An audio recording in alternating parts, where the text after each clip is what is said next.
Hello, my name is Anissa Blue, and today I'm back with another true crime video. I know it's been like 2 months, but I'm back. School has really, I have been so busy. So before I start this case, I want to say that this case has to be one of my saddest cases. All my cases are sad, but this one is like really, really, really sad. Like so sad to me.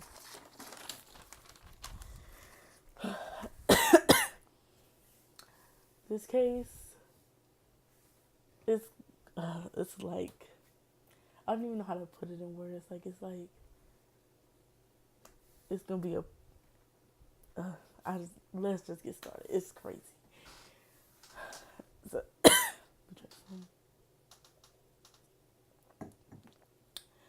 so this case is about Tina Faelz, a 14-year-old girl that was murdered in Pleasanton, California, April 5th, 1984. On April 5th, 1984, Tina had a little brother who went home that she usually be home with. When he got off the bus, she wasn't there.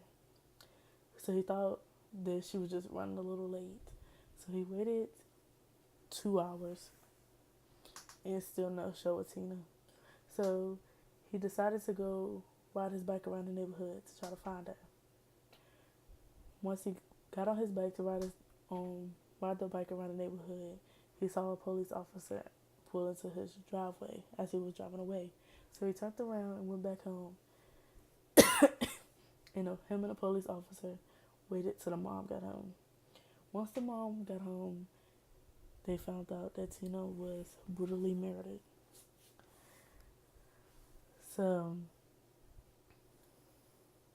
the a man was driving a truck driver was driving on the highway and looked down and he saw somebody laying down, but he just thought they was hurt. So he went down there and he found out that it was a dead body. So he called the police. They went to the scene and it was Tina Faelz. She was she was brutally murdered. Like she was stabbed 44 times. There was no footprints, no fingerprints, no weapons, nothing. As they was looking at the scene, they looked up and they seen a purse in a tree. They take the purse down and they look inside and it's Tina Faelz report card. She was a freshman in high school. And like around that time, it was like I think it was like a week before they got out for summer break. So I guess that was like their last report card. So she was stabbed 44 times. She lived through the first 38 times. Some of her wounds was up to 5 inches deep.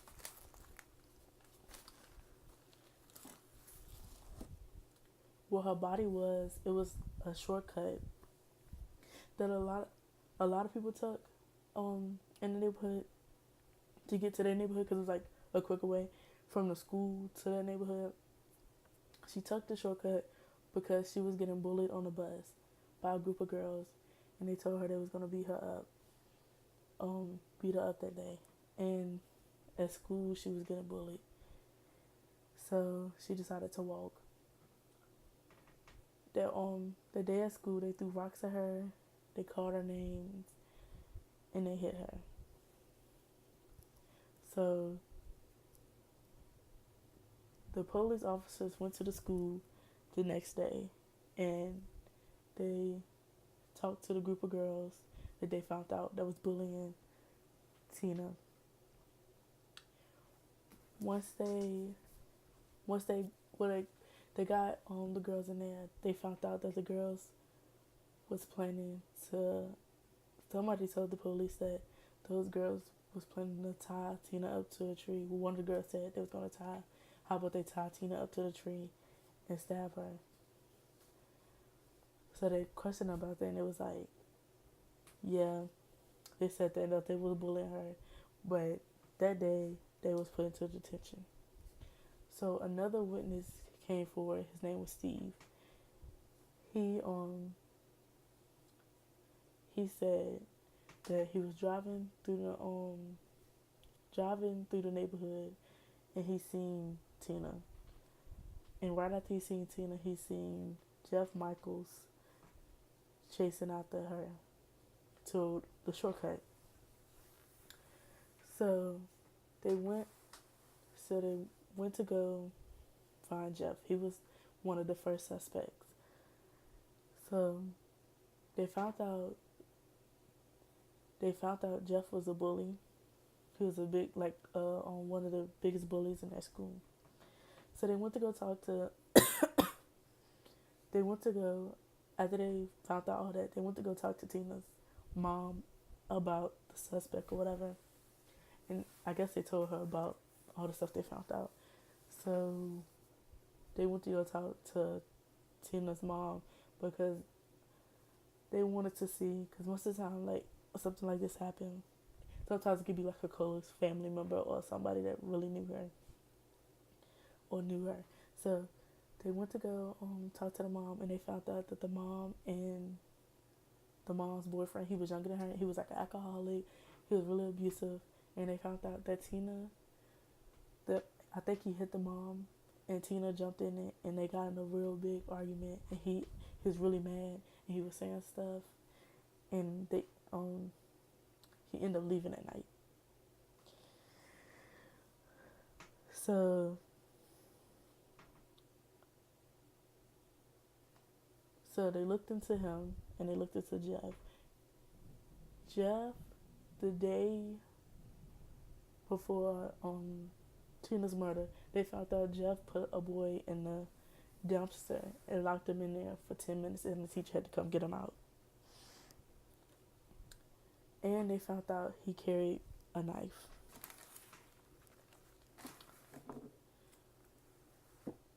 That he wore on his belt. So they went to look at him or whatever, and he had a cut on his hand. So they thought it was him because they thought that the person that stabbed Tina would have cut themselves. So they asked him, how did he get the cut? And he came with two different stories. One, that he cut himself at work. I think he worked at a pizza place. And then he said he was replacing a vent and he cut himself. So the officers got a search warrant, and they went into his house, and they found the knife. And they got it analyzed, and they didn't have any blood on it. So that was it. So then they went to the second suspect, Tina's mom's boyfriend. And so they looked into him.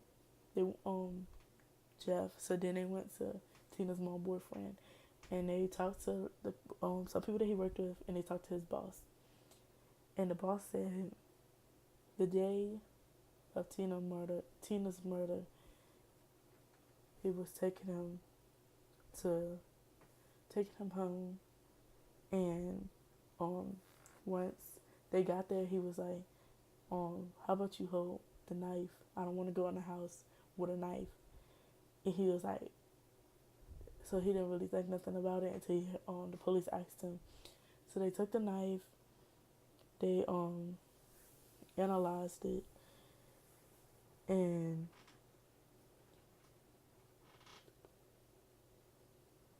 it had no blood on it.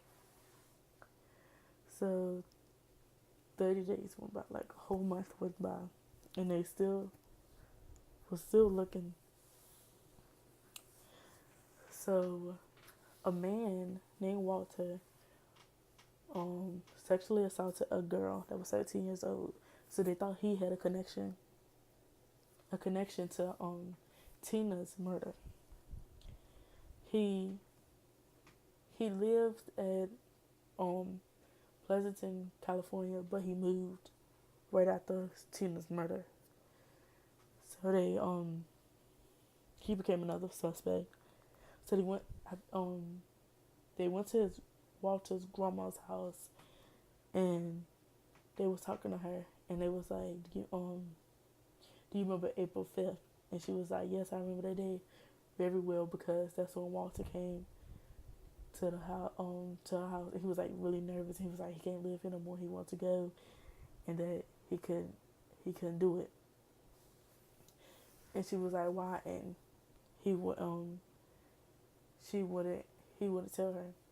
So they got a search warrant, and they went in and looked at his stuff, and he had 2 bloody knives and bloody clothes. And they really thought that he was the one, but the blood was animal blood. So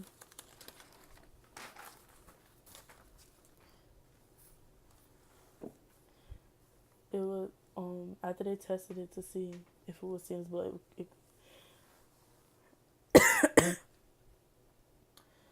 So 3 years later, they still looking for suspects. So one day, Tina's mom is looking in the newspaper, and it was a serial killer that she thought she knew. She thought she knew from she had a picture with him. So she goes to her pictures and she pick out a picture. And the picture that she thought was the man, and he was in jail for murdering a girl. So they went to Washington, and they thought it was him too, but it was just a man that looked like him. So Tina's mom started getting depressed, and the brother got the brother she just started deteriorating. Like she got so depressed, like she really wanted to solve the case, and she really thought she had it when she seen that in the newspaper, but she didn't. So the case ended up going cold. It went cold for 24 years. And then they got a new detective. She looked into serial killers, and she went to she was pregnant, so she got other detectives to go talk to the serial killers. And one of them said it was Walter. He was friends with Walter, and said it was Walter, that he was the one that killed Tina, because if he killed Tina, he would have said it because he has nothing to lose because he got life in prison. But there was no evidence on Walter. So she looked through all the evidence, and she looked through all the evidence, and then she looked at the purse, and the purse was never analyzed. Like it was never, they I don't think they did fingerprints on it. So they she took the purse and she got it analyzed.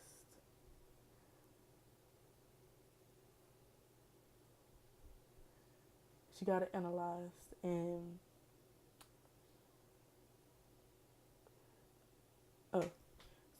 I think it took 3 years to get it back. Yeah, 3 years to get it back, and the person that analyzed it called her and was like, "Do you want to know who the killer is?" And the killer was Steve, the boy that was getting bullied by Jeff. He he was I think he was like a nerd, and his parents was going away, and he invited like I think the whole school to come to his house and do some drugs and drink, but everybody said no, and that Jeff locked him up in the dumpster, and he was very upset, very upset. So he went after school. He went home, and he was mad. So he took his mom's car. He was driving around the neighborhood, and he seen Tina, and he was speeding. So I think he almost hit her. So she gave him a look like, and so he got mad and he got out, and he followed her into the to the shortcut where the tunnel was, and he stabbed her, and he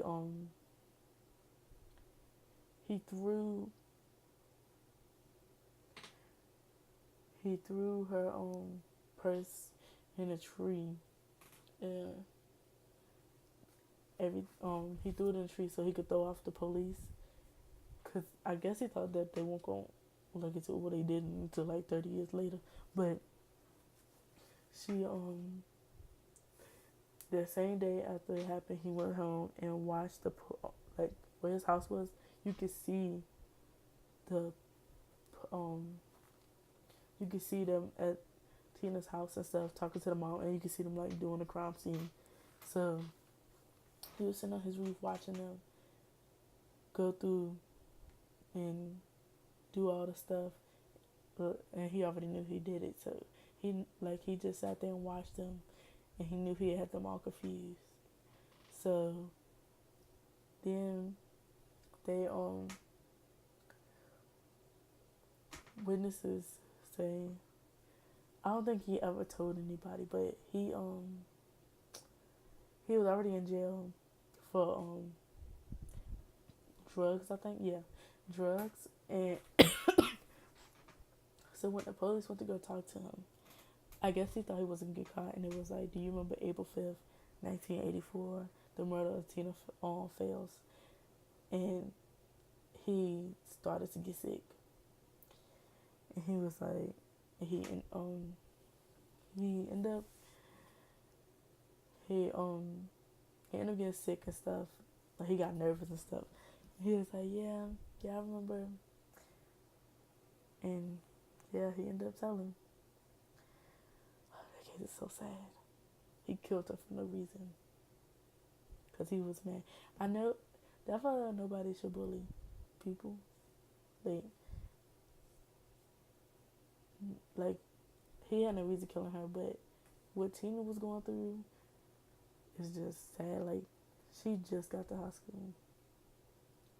And somebody did that to her, throwing rocks at her, trying to fight her for no reason. That's just sad. But yeah, that's my case for. This case it just sent chills down my back because it's so sad. Like, but like, comment, subscribe. Oh, y'all should give me case ideas, because I don't know. Y'all should really comment, give me case ideas, and I will see y'all in the next video. See ya.